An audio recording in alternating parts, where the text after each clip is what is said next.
The prophecy of the Chosen One is a fairly major part of Star Wars lore, as, after all, the main saga is about Anakin Skywalker fulfilling it.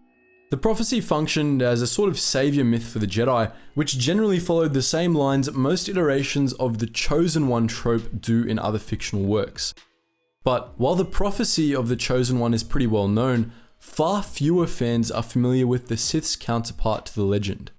Yes, the Sith had their own Chosen One prophecy, the prophecy of the Sith'ari, and in this video we're going to be discussing it in detail.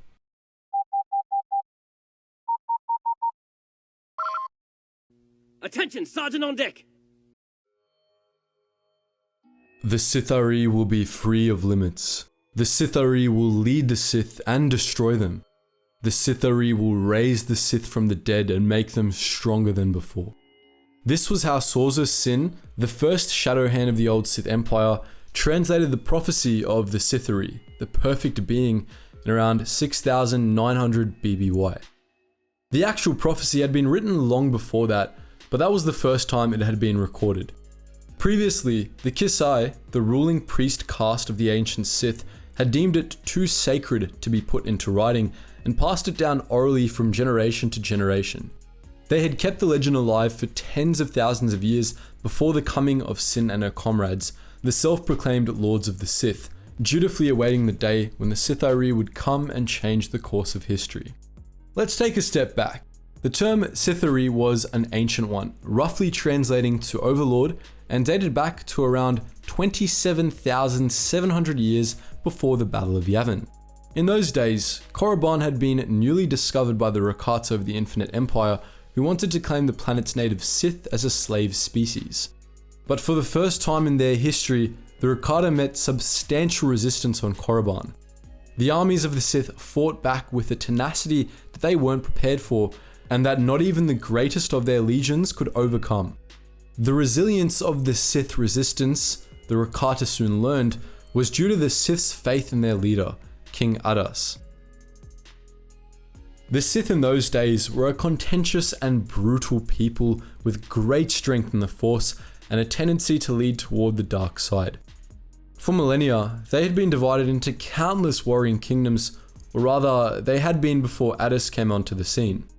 From the outset, Adas had been marked for greatness, as he had been born with obsidian black skin, a rarity among the red-skinned Sith. As he matured, he became one of the greatest warriors the Sith had ever seen, known for wielding a massive, alchemically enhanced battle axe in combat. In his youth, he seized control of one of the Sith kingdoms and conquered all of the others, becoming the undisputed ruler of all of Korriban. Adas lived an extraordinarily long life, ruling for nearly 300 years. The Sith came to see Adas as a god, and it was he who first claimed the title of Sith'ari. It was under the leadership of this legendary king that the Sith defeated the Rakata, making history in the process. Adas personally led the armies of Korriban in battle against the invaders, laying claim to their ships so he could pursue the Rakata back to the stars.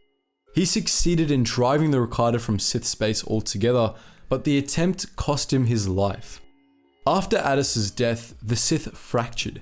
Their homeworld Korriban had been rendered desolate by war with the Rakata, and so most of the Sith abandoned it, relocating to nearby Ziost and a few other worlds. For the next 20,000 years, the Sith worlds were once more consumed by eternal strife as kings who claimed to be heirs to Adas rose and fell, and their realms waxed and waned. The prophecy of the Sith'ari likely originated from this period. The Geetsly were divided on its meaning. Some believed it meant that Adas would return, while others believed it foretold the coming of another who would follow in Adas's footsteps. Either way, the fulfillment of the prophecy would surely mean great change for Sith civilization, just as had happened under Adas. Which brings us back to Sauzur Sin. As we mentioned earlier, she and 11 other Dark Jedi came to Korriban in 6900 BBY, having been exiled from the known galaxy by the Jedi. Under the leadership of Ajunta Pal, they conquered Sith civilization and became the Lords of the Sith. They built the first Sith Empire in which Pal ruled as a Dark Lord and Sauzur Sin served as his shadow hand, or second in command. Pal, Sin, and other Sith Lords completely reshaped Sith society, transforming it into a massive war machine that they hoped would one day crush the Republic. Sin heard of the Sith'ari prophecy as she was researching the culture of her new subjects. She quickly came up with her own interpretation of it, which would become the default interpretation going forward. She agreed with one of the more popular interpretations among the Kisai, that the prophecy foretold the coming of another like Adas, not that it foretold his return.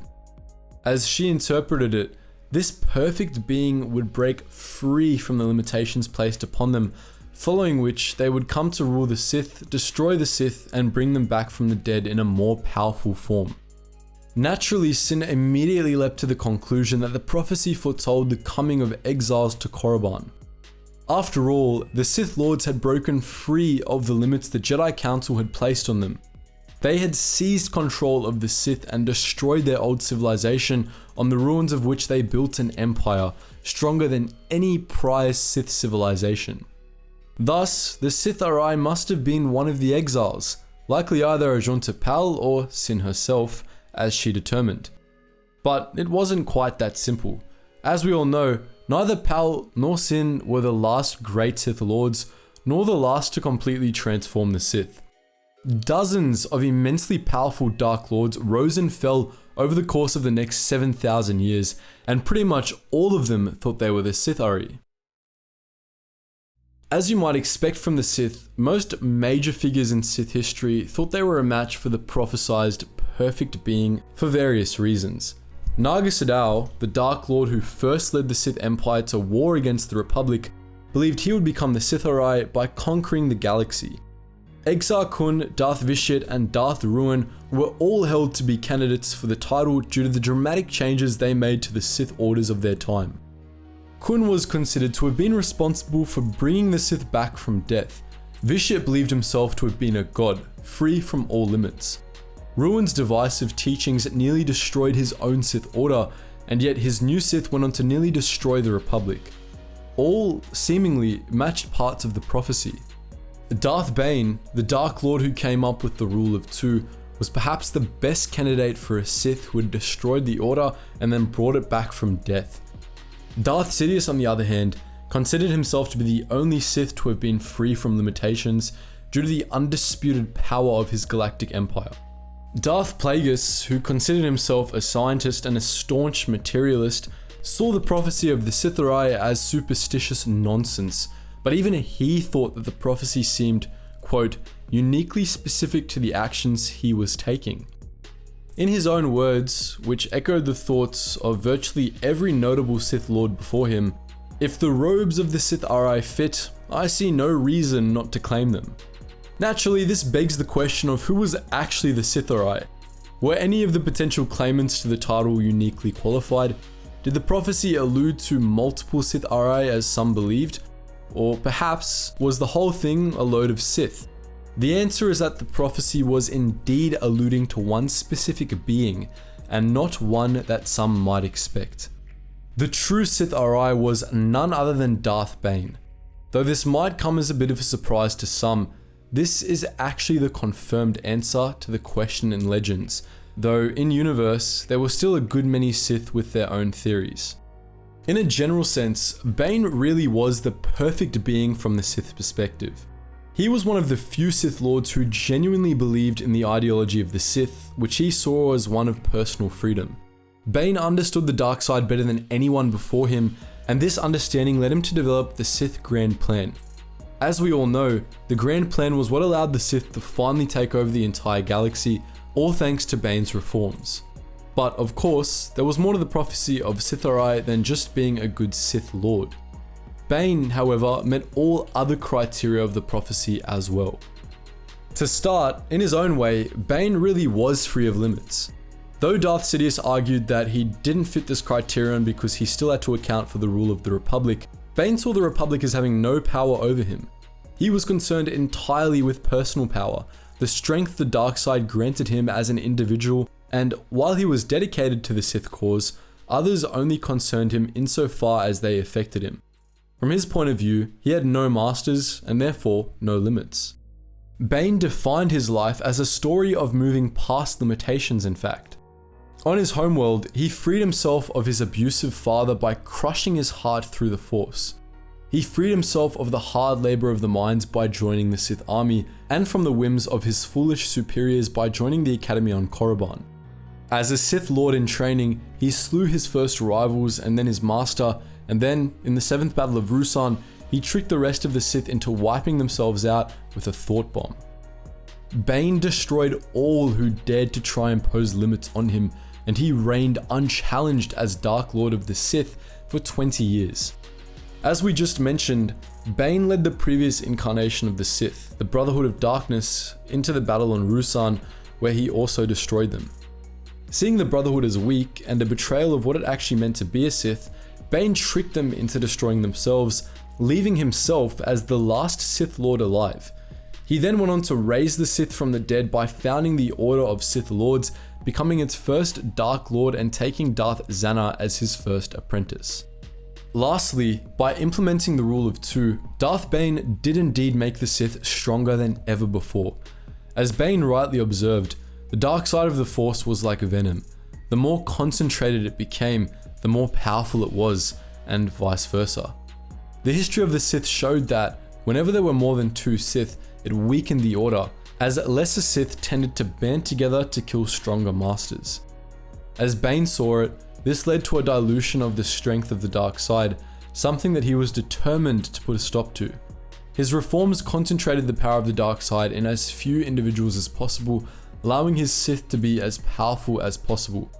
Under his system, each new Dark Lord was to be greater than the last, having overcome their master through superior power and skill unaided. The rule of two was the only sustainable way for the Sith to operate, and because of it, Bane's heirs went on to take over the galaxy. Darth Bane may not have been the most memorable Dark Lord of the Sith. He didn't have an unendingly long kill list, he didn't command vast armies of Sith, and he wasn't as flashy or ostentatious as some of the others. But these things ultimately weren't what made one a Sith. The Sith were all about individual power, not about orders, empires, or conquest. Over the millennia, that had been forgotten. It took Darth Bane, the Sith'ari, to bring the Sith back to their roots, to allow them to remember what they once were. In doing so, he sealed the fate of the Republic. So that's the legend of the Sith'ari, the Sith version of the Chosen One. But what do you think? Do you agree that Darth Bane best fits the bill? Or is there another that you think was the true Sith'ari? Feel free to post your thoughts in the comment section below. And just before you run off to the next suggested video, guys, make sure you check out some of our links in the description below, including our new channel called The Braved. We go all through history to check out some of the most badass individuals of all different eras. And if you're more into music, we also have our Relax Jack music channel, where we use a lot of the music posted there on the videos posted here. And also, if you do want to get access to a behind the scenes Discord server where you can chat to myself and the team who makes these videos, as well as some exclusive content on the actual Patreon, make sure you consider donating there. And if you just want to join our wider community, check us out on our Geetsly's gaming network and our Geetsly's Discord. Anyways, guys, as always, thank you so much for watching, and I hope to see you in the next video.